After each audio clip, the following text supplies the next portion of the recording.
All right, welcome back. Things are going to get a little more interesting as we deal with bonds issued at a discount. So now we're going to have a discount account involved. When do we issue a bond at a discount? When the stated rate of the bond is less than the market rate. A bond is going to be issued at a discount. So we're going to use the same Amazon example where they have the same stated rate of 10% for their 100,000 semi-annual bonds. And the bonds are still maturing in 2 years, but now the difference is the market rate is 12%. So because the market rate's greater than the stated rate, the bond is going to be issued at a discount. To calculate it, this shows you using the charts. We're not going to do the charts. We're going to use our HP10B. So we have N is 2 years times 2 semi-annual periods, which is 4. I, now it's really important you remember to use the market rate in your calculator. So it's 12 divided by 2, or 6. The dumb way I remember to use the market rate in my calculator is I think of MC Hammer, which maybe you don't know who that is because I'm older than you. But MC Hammer, market rate calculator, sang a great song, Can't Touch This. Look it up. Anyways. MC, market rate calculator. I got to remember to use the market rate in my calculator. PV is what we're looking for. That's going to be the issue price. And then our PMT is going to be fun stuff. Face value times stated rate.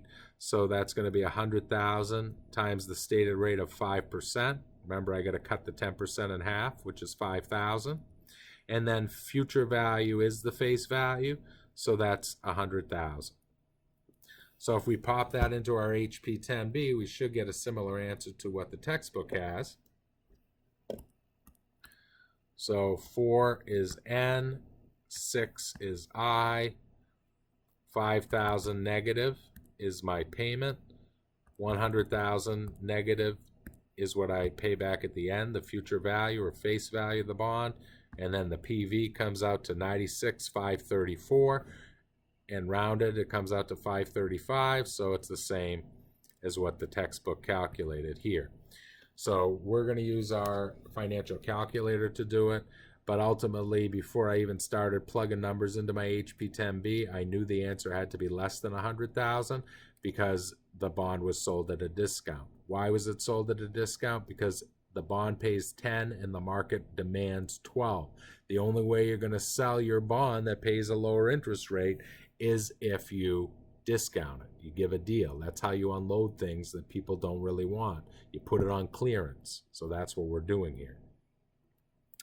When we record our journal entry, remember from the summary that we went over, we're going to debit cash for the issue price. We're going to credit bond payable for the face value, so that would be the first two things I would do. And then the difference is going to be my bond discount to make the journal entry balance. We're not going to deal with the without a discount account. Most companies track their discount, so they have a discount account. Now remember, we said the carrying value of the bond equals the face value minus the discount. So the face value is 100,000. The discount was $34.65. So notice the carrying value is the issue price initially, $96,535. And that'll always be true. The carrying value in the first period always equals the issue price. That's important because we're going to use that when we calculate interest. So to calculate interest, we need to calculate our interest expense, which is the book value or carrying value of the bond times the market rate. Cat's meow. We need to calculate our interest paid, which is fun stuff. And then the difference is what we call our discount amortization. It's the difference between our debit and our credit in our journal entry. So here is the calculations. Cat's meow is the carrying value of the bond, which is the issue price in the first period always, times the market rate, which is half of the 12%. The fun stuff is the face value times the stated rate, which again you cut in half because it's semi-annual. And the difference between the two is going to be your amortization.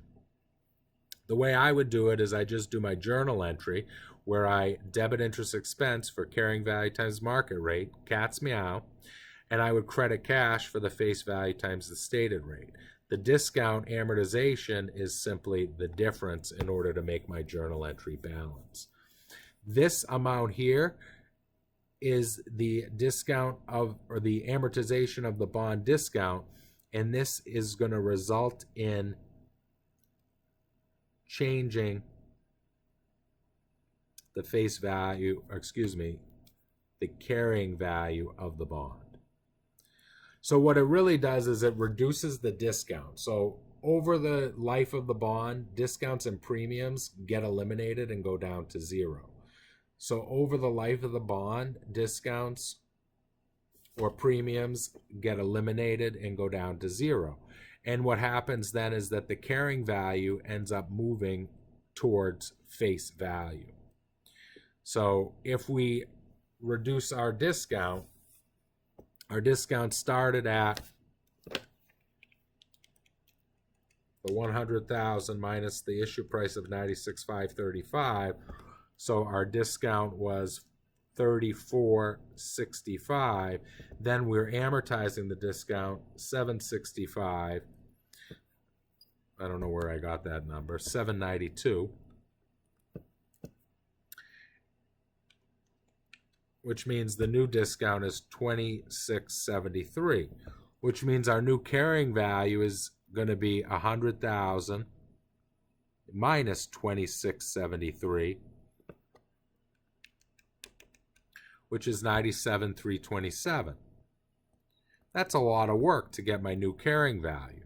So the shortcut is knowing that the carrying value of the bond always moves towards issue price, and we start at, excuse me, I don't know what's going on. I must need some coffee. The carrying value of the bond always moves towards face value. Maybe I better write it down. Carrying value of bond moves towards face value, and the carrying value always starts at issue price. Why is that important? Because when we want to get our next interest entry, we need cat's meow. We need the new carrying value. This is a pain in the ass, figuring out the new discount and then subtracting that from the face value. It'd be a lot easier if we just take the original issue price, which is the carrying value initially, and then we add that amortization of 792. Why add? Because I need to go to face value. Face value is 100. How do I get from 96 to 100? I've got to add. So this is the shortcut. 96,535 plus 792 equals 97,327. The same as I got by going through the longer approach. Why does it matter? Because when we do our second entry, we're going to need to do cat's meow again. And the cat's meow is going to use that 97,327 times the 6%. So I'm going to need to constantly get my new carrying value.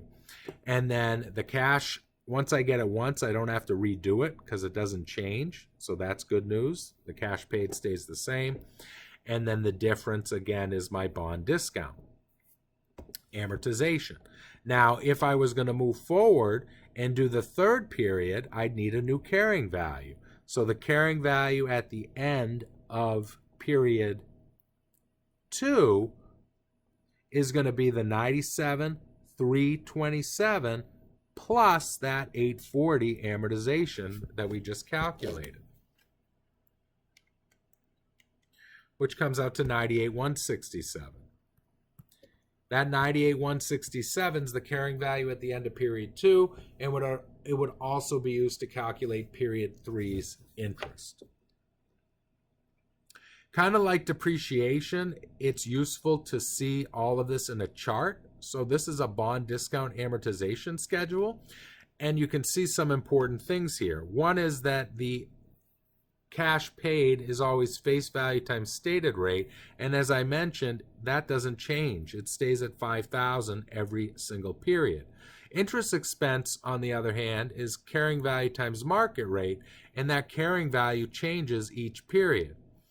So the carrying value is going to move towards face value, which is why the interest keeps going up, because when a bond is issued at a discount, the carrying value starts below face value and generally gets higher. Higher by how much? The amount of the amortization, which is the difference between the interest expense and the interest paid. So you can see that our carrying value starts at issue price, and then it's going to go up by the amount of that amortization each period. And that new carrying value is what we use to get our interest expense each period. So it's kind of a pain like double declining balance in that you can't get the answer for year 2 unless you go through the calculations for year 1 or period 1 and so on. But with a little practice, this does become pretty easy. And if you're feeling lost right now, when we go through our premium example, you're going to find out that it's basically done the exact same way. All of the rules stay the same. The carrying value always starts at issue price and then moves to face value. The main difference is with a premium, we're going to start above face value, so we're going to have to move that carrying value down. And though it's not shown, the entry for the payoff would be debit bond payable, $100,000 to decrease the liability, and credit cash, $100,000 when we pay it off. Because at the end of the bond's life, no matter what, the face value and carrying value always equal. So there were a couple important topics here that I've mentioned several times, and I figure if I write it out, it might show you how important it is. So carrying value always starts at the issue price and moves towards face value. The discount or premium always moves towards 0. And the carrying value at the end of a bond's life equals the face value. So those are some fundamental concepts that will always hold true for bonds and should make life a little easier. Again, if you're struggling right now, you could rewatch this whole video if you like, but I would recommend moving on to premiums, and hopefully the dots will start connecting in your mind.